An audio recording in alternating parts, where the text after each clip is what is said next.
What up, martial arts people of the internet? Today we're watching a video of the Chinese woman who created Wing Chun Kungfu. So I suppose it's not she here on the frame, but it's a woman that is pretty special because there are some rumors about the origins of Wing Chun Kungfu that's also connected a little bit to Hung Gar, my very own style. And I would say grab yourself something to drink and then let's enjoy this episode here.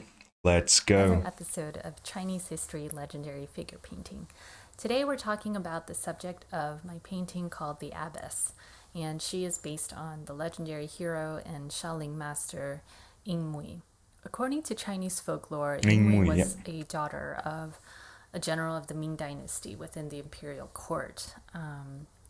Growing up Ming in Dynasty, the Forbidden City gave her access to a strong educational foundation, and under the patronage of her father, actually some martial arts education as well. She would practice martial arts religiously, developing her leg strength and balance by training on capsized and upturned logs, and therefore was able to master a lot of the instruction at the time.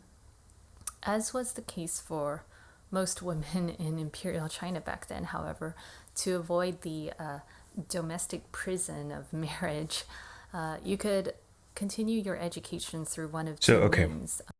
Unmarried women of status, courtesans or nuns. Okay. The first was to become basically a courtesan, or the second option was you could enter a monastery. That's really sad that those were the only options to have for a woman to get status. I mean, nowadays, obviously, that wouldn't work because in the terms of you need to be married to a man to have a status. Wow. Okay. Or a nunnery. It's pretty sick. Therefore follows that Ng Mui chose the second option. She continued her training under traditions of the monasteries during that time, as monasteries had large landed estates, regular sources of income, and enjoyed the patronage of many rich or imperial families. It was not uncommon, actually, for monks and therefore even nuns to practice martial arts, and even that's a really cool thing, man. For protection against potential raids. It's not known or really said when Ng Mui entered the Shaolin Monastery in Henan. It's a legendary cradle of Chinese martial arts. So in the Northern Temple. It is said that she eventually rose to the role of an abbess.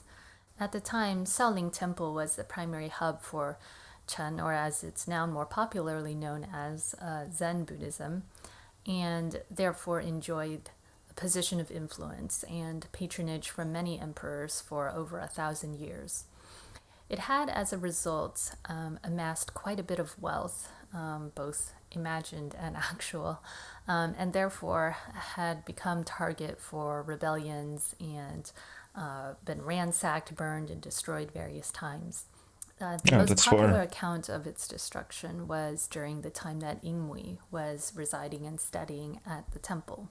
During her time there, the Ming Dynasty came to an end, and Ng Mui's family perished under the destructive forces of rebel attacks. And that's then, as far as I know, the time in the Ming Dynasty when the Shaolin Temple was burned down, when the people would spread across to the underground and practice their kung fu, their martial art, more on their rabbit holes, or more in the rabbit holes, so to speak, and then the many family styles of kung fu would then evolve out of this event or scenario.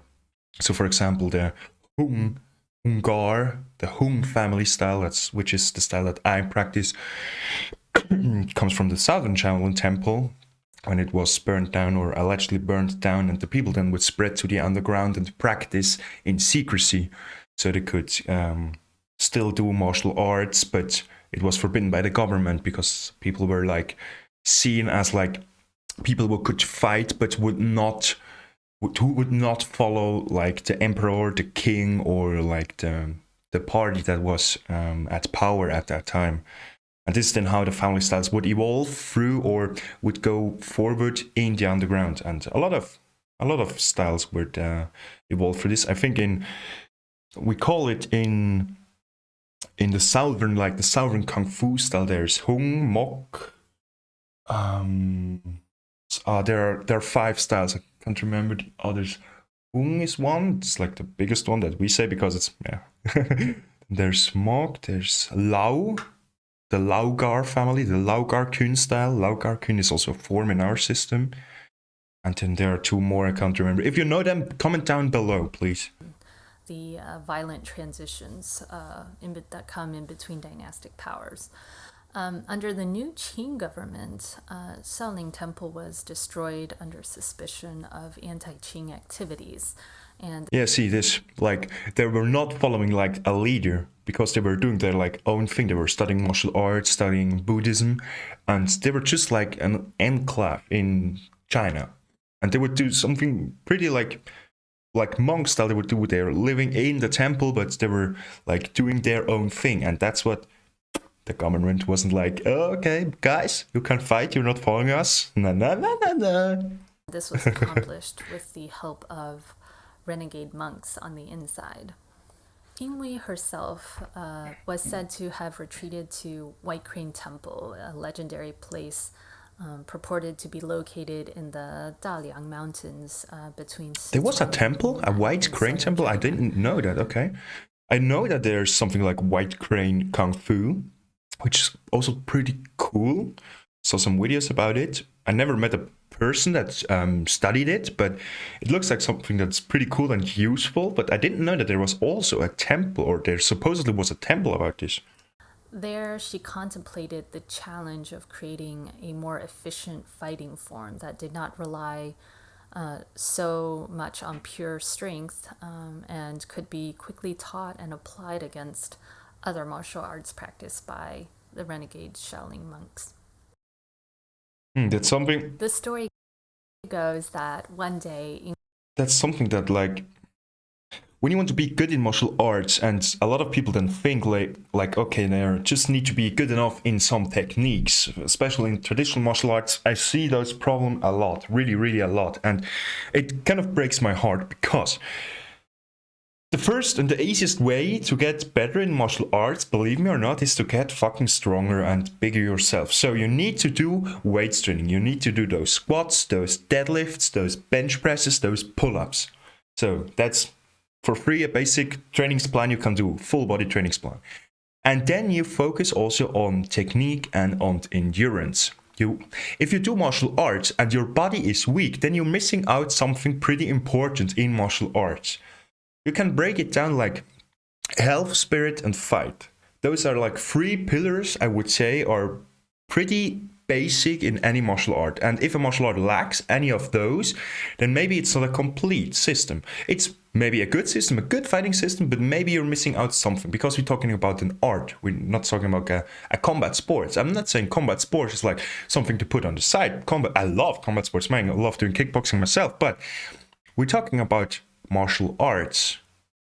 There's warfare in it. It comes from warfare, and if your body is weak, then you're missing out, man. You're missing out big time.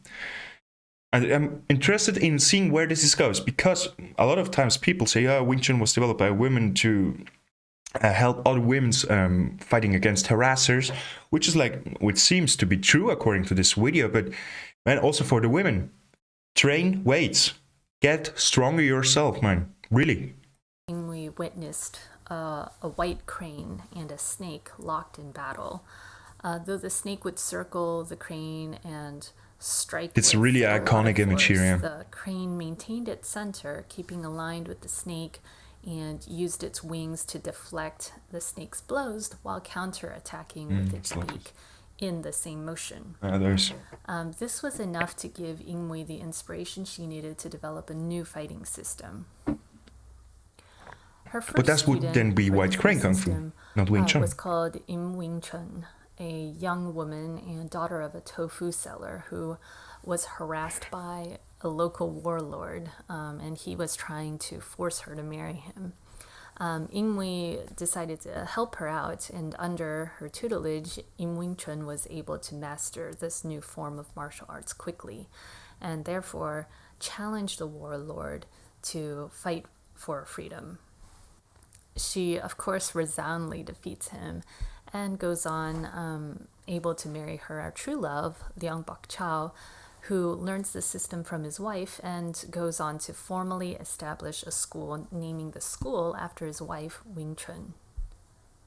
Remnants of the original foundations of Wing Chun are still visible today, though, as with most traditions passed from master to apprentice and students, the form, of course, has changed vastly, either watered down to the basics or combined with other martial arts through innovation. Notwithstanding, some of the most famous students and practitioners include Ip Man, Bruce Lee, Brandon Lee, Jackie Chan, and Michelle Yeoh, as well as Steven Seagal and Robert Downey Jr. Ng Mui is credited. Wait, what? Robert Downey Jr. did martial arts? What the fuck, really? I know that Steven Seagal is doing like not Wing Chun, like Aikido, or is teaching Aikido. But Robert Downey Jr., Iron Man, him fucking self. Okay, we need to go down into this rabbit hole as well. For founding Wing Chun, but also Mei Pai, Dragon Style, White Crane, and Five Patter Hung Ga martial arts. These systems apparently bear little resemblance to each other, which could mean that they were created by different people in actuality, or that each reflects a uniqueness in Ng Mui's style at the time of her development. And the subtitles are gross, right? Either way, Ng Mui's legacy is one that has inspired some of the greatest minds in martial arts and continues to influence how it is practiced to this day.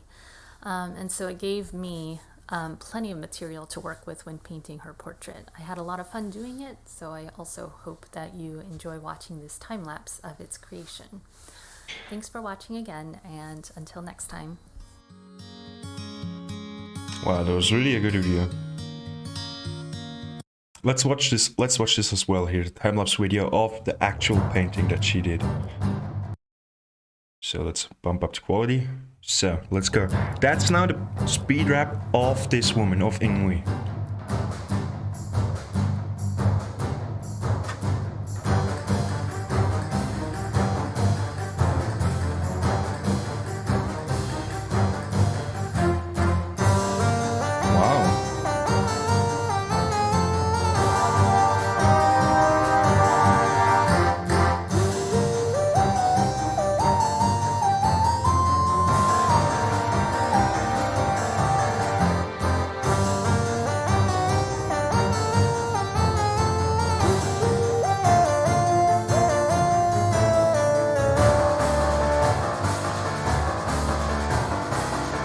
Here comes the crane, okay.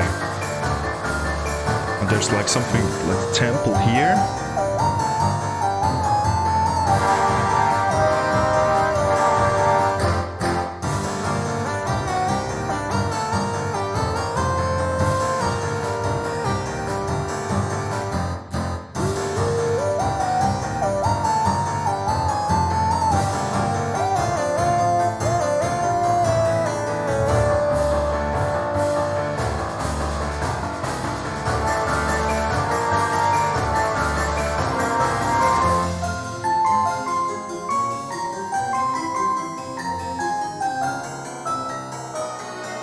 Wow, man.